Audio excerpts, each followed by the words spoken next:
news came out. All right, 7:20 here, Big 550 KTRS. The federal government is reminded of how important it is to be vigilant about protecting the national security of the country and information that is relevant to our national security. That's Josh Earnest, spokesman at the White House. By the way, he's from Kansas City.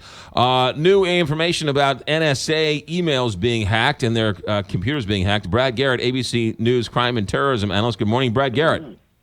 Good morning, McGraw. What happened? What's this story all about? Well, Harold Martin was a contractor working for Booz Allen Hamilton. As you might recall, that's who Edward Snowden worked for. Government has a lot of contractors because they just are overwhelmed with the amount of classified information they have to deal with.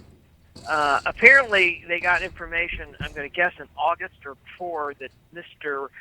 Harold T. Martin III may have classified information at his home or at other locations. So in August, they raided his house, searched his car, searched his house, found apparently thousands of pages of classified documents. I'm going to assume thumb drives and maybe hard drives with classified information, of which 6 documents I think they were particularly concerned. The word is that they had something that they were hacking tools, in effect, but very sophisticated ones that we would use to, like, hack into the Russian government or the Chinese government, etc. So, but the problem, McGraw, is we still don't know what his real motive was. So in this world of espionage and computer hacking and all this and that, why do they release this information? Is there a reason why they want us to know this, or is this something where we live in a free society and it's going to come out eventually? I think here's what happens. When you ultimately arrest somebody, you can do that secretly. You can have the affidavit and search warrant sealed. You can have a sealed courtroom, so there's nobody in the courtroom with the judge.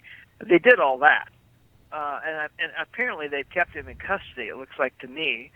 But once you sort of go along with the court process, they eventually decide that they don't have a real reason to still keep it sealed. So we don't know anymore. We know, I've read the affidavit and the search warrant. I mean, that just gives you a shell. It doesn't really give you anything other than they want to go to this location and seize this stuff. Yeah. So we'll have to see. What, but I just don't think you can keep stuff like this sealed very long. Is the reality. You mentioned Eric Snowden. You mentioned NSA. You mentioned the leaked documents, top secret documents. It's just the story of the last couple of years. How much damage was done by this?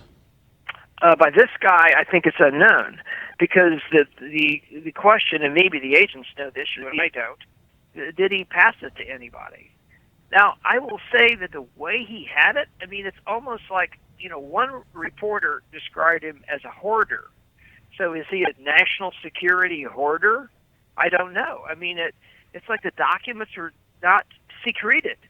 So it kind of goes to, he's not going to be probably an Edward Snowden, because they would have come out by now, or he would have had stuff in place for it to come out. Is he a double agent for somebody? I don't know.